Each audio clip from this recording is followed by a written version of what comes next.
હે કૃષ્ણ, મને વિજયની ઈચ્છા નથી. મારે રાજ્ય કે રાજ્યના સુખો પણ જોઈતા નથી.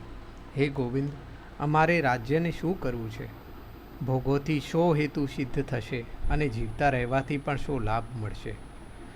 જે સ્વજનોને કારણે અમારે રાજ્ય ભોગ અને સુખ આદિની ઈચ્છા હતી, તે બધા તો ધન અને જીવનની આશાનો ત્યાગ કરીને યુદ્ધ કરવા માટે આવી ઊભા છે. અમારા ગુરુજનો, કાકા, પિતરાઈઓ, વડીલો, પુત્રો, દાદાઓ, મામાઓ, સસરાઓ, શાળાઓ અને સંબંધીઓ જ છે. હે મધુસૂદન, જો તેઓ મને મારી નાખે તો પણ, અથવા મને ત્રિલોકનું રાજ્ય મળે તે માટે પણ હું તેમને મારવાની ઈચ્છા રાખતો નથી. તો પછી આ પૃથ્વીના રાજ્ય માટે તો હું તેવું કરું જ શા માટે? હે જનાર્દન, ધૃતરાષ્ટ્રના પુત્રોને મારવાથી અમારું શું ભલું થશે? એ આતતાઈઓને મારવાથી તો અમને પાપ જ લાગશે. એટલા માટે હે માધવ, અમારા ભાઈઓ એવા ધૃતરાષ્ટ્રના પુત્રોને મારવા એ મને ઉચિત લાગતું નથી. અમારા સંબંધીઓને મારીને અમે કેવી રીતે સુખી થઈશું?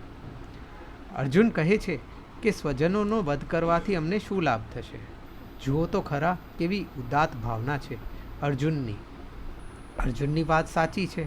સ્વજનોનો વધ કરવાથી આપણું કલ્યાણ ન થાય. અર્જુનની વાત સાચી છે, પરંતુ એની સમજ ખોટી છે. સ્વજન એટલે શું?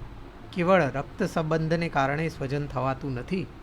એક જ મા બાપનું લોહી જેની નસોમાં વહેતું હોય એવા બે સહોદાર સગા ભાઈઓ પરસ્પરના કટ્ટર દુશ્મન બનતા હોય છે, તેઓ સ્વજન નથી. સ્વજન તો તે કહેવાય જે પરસ્પરનું કલ્યાણ ઈચ્છે અને કલ્યાણ સાધવા માટે પોતાના પ્રાણનું બલિદાન પણ આપે. કૌરવોએ શરૂઆતથી જ પાંડવો પ્રત્યે વેરભાવ રાખ્યો છે. પાંડવોનું કલ્યાણ થાય એવું એક પણ કામ તેમણે કર્યું હોય એવું જાણવામાં નથી. તે પાંડવોના સ્વજન કેવી રીતે થયા?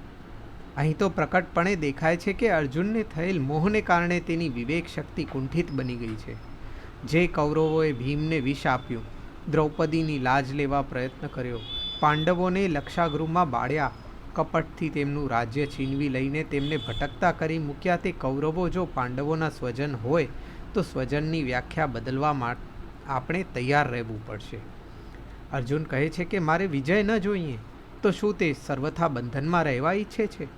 તે કહે છે મારે સુખ ન જોઈએ, રાજ્ય ન જોઈએ. એનો અર્થ એ કે અર્જુનને અર્થ અને કામ પુરુષાર્થ જોઈતા નથી, મોક્ષ પુરુષાર્થ પણ જોઈતો નથી. તો પછી અર્જુને ધારણ કરેલ માનવ દેહનું પ્રયોજન શું છે? તેણે જન્મ શા માટે લીધો? પરંતુ આવી દ્વિધાનો પણ અંત આવે છે. અર્જુન કહે છે કે મારે જીવતા રહીને પણ શું કામ છે? એનો અર્થ એવો તો નથી થતો ને કે પ્રભુએ મને જન્મ આપ્યો એ પ્રભુની ભૂલ છે. અલબત્ત અર્જુન જ કહે છે તે સમજવા જેવું નથી, એવું નથી. અર્જુન કહે છે કે મને મારા પોતાના ભોગ માટે રાજ્ય કે સુખની ઈચ્છા નથી. મારે રાજ્ય, ભોગ, સુખ બધું જોઈએ છે મારા પોતાના સગા સ્નેહીઓ માટે. પરંતુ હું જાણું છું કે તે બધા તો યુદ્ધમાં પ્રાણ આપવા માટે તૈયાર થઈ ઊભા છે. તો જો તેમનું મૃત્યુ થાય તો એ રાજ્ય, ભોગ, સુખ કોને માટે? વાત સાચી છે, વિચારવા જેવી પણ છે. અર્જુનના બધા સ્નેહી સંબંધીઓ, પુત્રો, ભાઈઓ વગેરે આ યુદ્ધમાં લડવા આવ્યા છે. ધન, સુખ, ભોગ, રાજ્ય અને પોતાના પ્રાણની પરવા છોડીને તે બધા મરવા માટે આવી ઊભા છે. જો તેઓ મરે તો તેમના મૃત્યુ પછી યુદ્ધમાં વિજય મેળવીને પોતે પ્રાપ્ત કરેલ રાજ્ય કે સુખો કોને માટે? પરંતુ આ વિચાર તેને યુદ્ધભૂમિમાં આવતા પહેલાં આવવો જોઈએ હતો.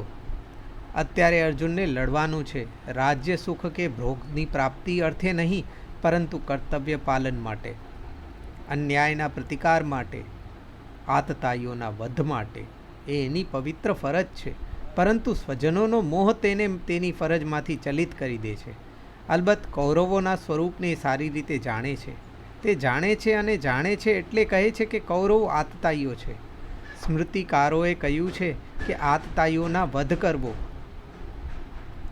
અર્જુન તેમનો વધ કરવાની વાતને બાજુ ઉપર રાખે છે. તેથી ઉલટું તેનો વધ કરે તો પણ તે તેમનો પ્રતિકાર નહીં કરે એવું કહે છે. આ રીતે અર્જુનને થયેલ મોહ પરિણામે અર્જુન પોતાના કર્તવ્ય કારણે મૂકે છે, કોરાણે મૂકે છે. કર્તવ્યને કોરાણે મૂકીને ધર્મને વિસરી જાય છે, વિવેક ત્યજી દે છે. આટલું જ બસ નથી. હવે તેને યુદ્ધ પરિણામ રૂપે થતા કુલક્ષયની વાત યાદ આવે છે અને તે કહે છે લોભથી ભ્રષ્ટ થયેલું છે જેનું મન, એવા આ લોકો એટલે કે કૌરવો જો કે કુલનાશના દોષને અને મિત્રદ્રોહના પાપને પણ જોઈ શકતા નથી.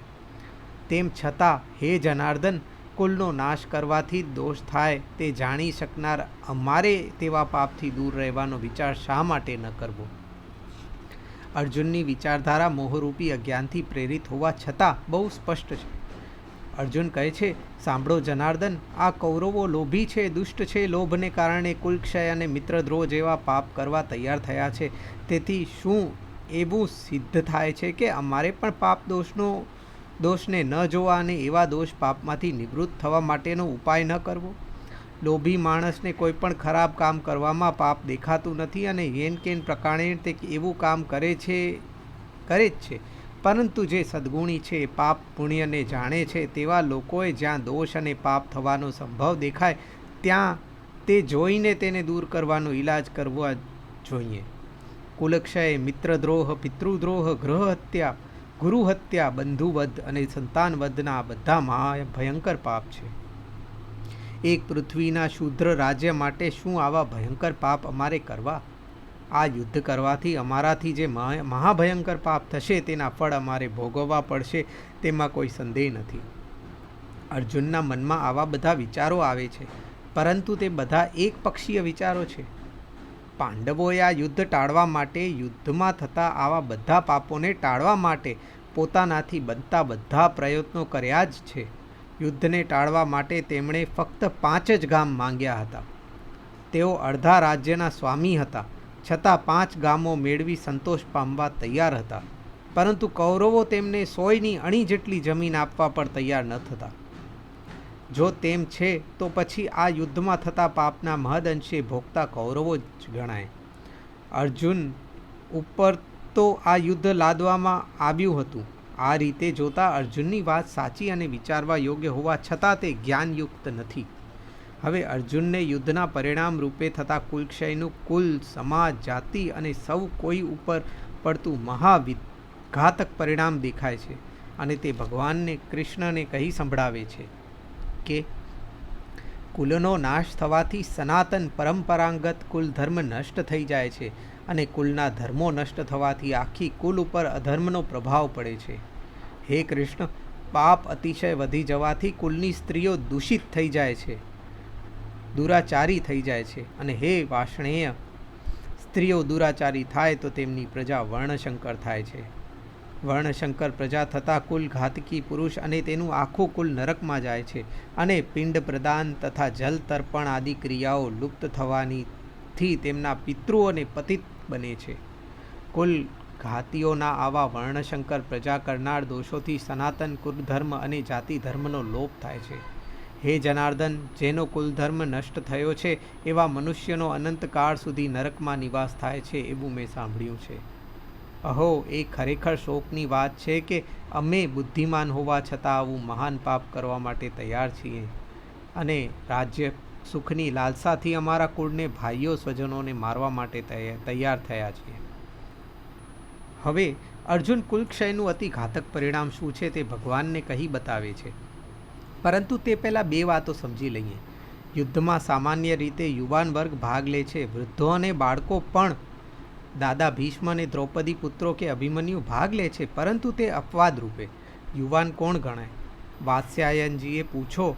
તેઓ કહે છે અષોડશાત્સતતિ વર્ષ પર્યંતિ યૌવનમ, એટલે કે 16 વર્ષથી 70 વર્ષની આયુવાળો યુવાન કહેવાય.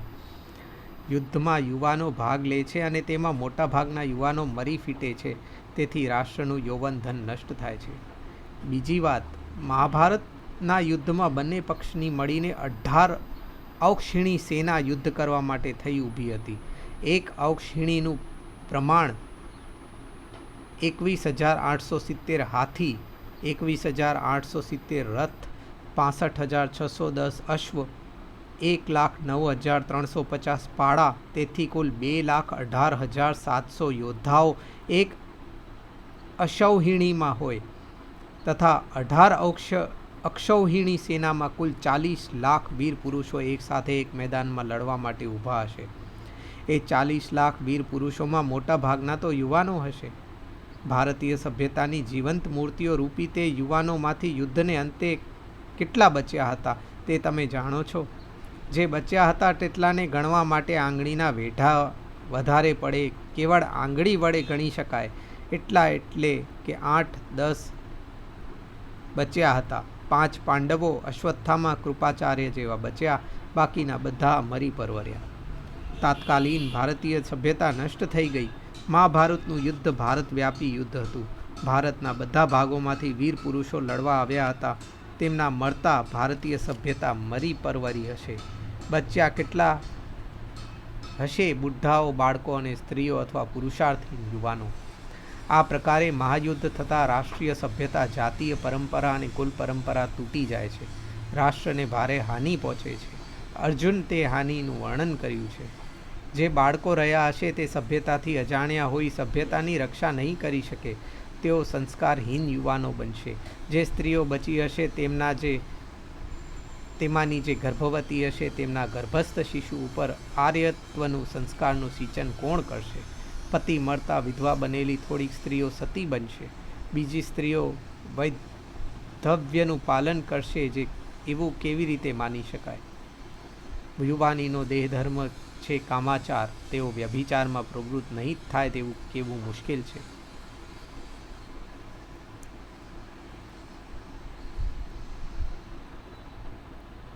તેઓ પ્રતિલોપન પોતાનાથી નીચ જાતિવાળા સાથે વ્યભિચાર કરે તો તેઓ હીન વર્ણ, હીન જાતિ, હીન સંસ્કારવાળા સાથે વ્યભિચાર કરશે. પરિણામે વર્ણશંકર પ્રજા ઉત્પન્ન થશે. એ રીતે કદાચ તેમનું કુળ જીવતું રહેશે, પરંતુ તેમાં વર્ણશંકરતા આવી જશે. આ રીતે જોતા આ યુદ્ધથી કોઈ લાભ થવાની આશા રહેતી નથી. તેથી તે અર્જુન કહે છે કે અમારા સુખ માટે કે અમારે માટે રાજ્ય મેળવવા માટે હું યુદ્ધ નહીં કરું. યુદ્ધનું જે ભયંકર પરિણામ અર્જુને બતાવ્યું છે તે સાચું છે. તેમ છતાંય દુર્યોધન જેવા અન્યાયી અને પાપી રાજ્યકર્તા દ્વારા રાજ્યનો કારોબાર ચાલે તો એ રીતે પણ આર્ય સંસ્કૃતિનો વિનાશ થવાનો છે. અધર્મનું પ્રવર્તન થવાનું હતું. આખરે થાય છે તે જે પરમાત્માને મંજૂર છે. પરમાત્મા શ્રી કૃષ્ણએ અધર્મનો વિનાશ કરવા યુદ્ધનું નિર્માણ કર્યું હતું. તેથી અર્જુન માટે તે અનિવાર્ય બન્યું હતું અને કેવળ સ્વજનોના મોહનને કારણે તેમાંથી હટી જવાનો તેને માટે યોગ્ય ન હતું. આ રીતે અર્જુન પોતે જ પાપ કરવા માટે પ્રવૃત્ત થયો છે. તે પાપની નિવૃત્તિ અર્થે તે ઉચિત નથી એવો ન લડવાનો પોતાનો નિર્ણય જાહેર કરે છે. તે કહે છે કે અમે પાંડવો કે જે સાધારણ રીતે ધર્માત્મા અને બુદ્ધિમાન ગણાઈએ છીએ તેમણે પણ આવા પાપ કર્મમાં પ્રવૃત્ત થવાનો નિર્ણય કરી લીધો છે. એ શું આશ્ચર્યની વાત નથી? હવે છેલ્લા 2 શ્લોકમાં એ એવું કહે છે તે સાંભળો કે જો ધૃતરાષ્ટ્રના શસ્ત્રધારી પુત્રો મારા જેવા શસ્ત્ર રહિત અને યુદ્ધમાં તેમનો સામનો ન કરનાર મને રણક્ષેત્રમાં મારી નાખશે તો મારે માટે તે ઘણું કલ્યાણકારક બનશે. એમ લાગે છે કે જાણે અર્જુને પોતાને માટે કલ્યાણકારક શું છે તે સમજી લીધું છે. તે વિચારે છે કે યુદ્ધની ઘોષણા થઈ ગઈ છે. એવા સમયે હું શસ્ત્રોનો ત્યાગ કરીને તેમના યુદ્ધ કાર્યના પ્રતિકાર નહીં કરું તો કદાચ તેઓ યુદ્ધ નહીં કરે તેમ છતાં બધા આત્મીયજનોની રક્ષા થશે. કદાચ એવું બને કે તેઓ રાજ્ય પ્રાપ્તિના માર્ગમાં પોતાને માટે કાંટારૂપ સમજીને મને મારી નાખે તો તે મૃત્યુ પણ મારે માટે કલ્યાણકારક બનશે. કારણ કે મારું મૃત્યુ થતાં હું કુલઘાત રૂપી મહાપાપથી બચી જઈશ. મારા સગા સંબંધીઓ અને આત્મીયજનોને રક્ષા થશે અને કુલ રક્ષા જેવું કાર્ય કરવાથી મને પુણ્યની પ્રાપ્તિ થતાં હું પરમપદની પ્રાપ્તિ કરીશ. તાત્પર્ય એ કે મારું મરણ મારે માટે કલ્યાણકારક બનશે. આ રીતે અર્જુન પોતાનો અંતિમ નિર્ણય કરી લે છે. લડશે નહીં, શસ્ત્ર ત્યાગ કરી જરૂર પડે પોતાના પ્રાણ સમર્પિત કરી પણ તે વિનાશક કુલઘાતક યુદ્ધ અટકાવશે અને એ રીતે તે પોતાનું કલ્યાણ સાધશે. આ રીતે અર્જુનને યુદ્ધ માટે તત્પર થઈ ઊભેલા પોતાના સગા સંબંધીઓને જોઈને તેમના પ્રત્યે જ મોહ થયો. તેના પરિણામે તેને અજ્ઞાનજનિત નિર્ણય લીધો અને હવે તે શું કરે તે જુઓ. સંજય કહે છે, રણભૂમિમાં શોકથી એવું મન ઉદ્વિગ્ન થયું છે એવો અર્જુન આ પ્રકારે કહીને બાણ સહિત ધનુષ્યને છોડીને રથના પાછળના ભાગમાં બેસી ગયો. આ પ્રકારે અંતિમ નિર્ણય લઈને અર્જુને શું કર્યું તે સંજય ધૃતરાષ્ટ્રને કહી સંભળાવે છે. સંજય કહે છે કે અર્જુનનું મન વિષાદથી ભરાઈ ગયું છે. તેણે ઉપર કયા પ્રમાણે બધી વાત કૃષ્ણને કહી અને પછી રથના પાછળના ભાગમાં જઈ ચૂપચાપ બેસી ગયો છે. તેના હાથમાં ગાંડીવ ધનુષ્ય અને બાણનો અક્ષય ભાથો નથી. એવું લાગે છે જાણે તેના મનમાં કુલનાશથી થતા ભયાનક પાપો અને તેના વિનાશક પરિણામનું ચિંતન ચાલે છે. તેના મુખ ઉપર વિષાદ છે અને તે શોકાકુલ બનીને બેઠો છે. સંજયે ધૃતરાષ્ટ્રને આ બધો વૃત્તાંત કહી સંભળાવ્યો. તેણે સ્પષ્ટપણે કહ્યું કે યુદ્ધ પૂર્વે અર્જુનના મનમાં યુદ્ધ કરવા માટે જ ઉત્સાહ હતો, તે બધો ઉત્સાહ હવે ઓસરી ગયો છે. ધૃતરાષ્ટ્રે પહેલા શ્લોકમાં ચિંતાથી વ્યગ્ર બનીને જે પ્રશ્ન પૂછ્યો હતો તેનો ચિંતા વિનાશક જવાબ તેને છેલ્લા શ્લોકમાં સંજય કહી સંભળાવે છે. આ વૃત્તાંત સાંભળીને કદાચ ધૃતરાષ્ટ્રને જેટલો આનંદ થયો હશે તેટલો આનંદ અન્ય કોઈને નહીં થયો હોય. સંજય દ્વારા પોતે પાંડવોને અને ખાસ કરીને અર્જુનને જે ધર્મોપદેશ અપાવ્યો હતો તેનું પરિણામ આવું સુંદર આવી ગયું તે જાણી અંધ ધૃતરાષ્ટ્રના મનમાં આનંદનો અવિભાર્ય થયો હશે. હવે મારો પુત્ર નિષ્કંટક રાજ્ય કરશે. અર્જુન ન લડે તો પાંડવ પક્ષમાંથી કોઈ પણ ભીષ્મ અને દ્રોણના અથવા કર્ણ અશ્વત્થામાનો મુકાબલો કરી શકે તેમ નથી. પાંડવોએ યુદ્ધભૂમિ છોડી ચાલ્યા જવું પડશે આવા વિચારો તેના મનમાં આવ્યા હશે, પરંતુ ન જાણ્યું જાનકીનાથે પ્રભાતે શું થવાનું છે. ધૃતરાષ્ટ્રને ખબર નથી કે આજે જ થોડા સમય પછી શું થવાનું છે. શ્રીમદ્ ભાગવદ્ ગીતાના પ્રથમ અધ્યાયની અહીં સમાપ્તિ થાય છે.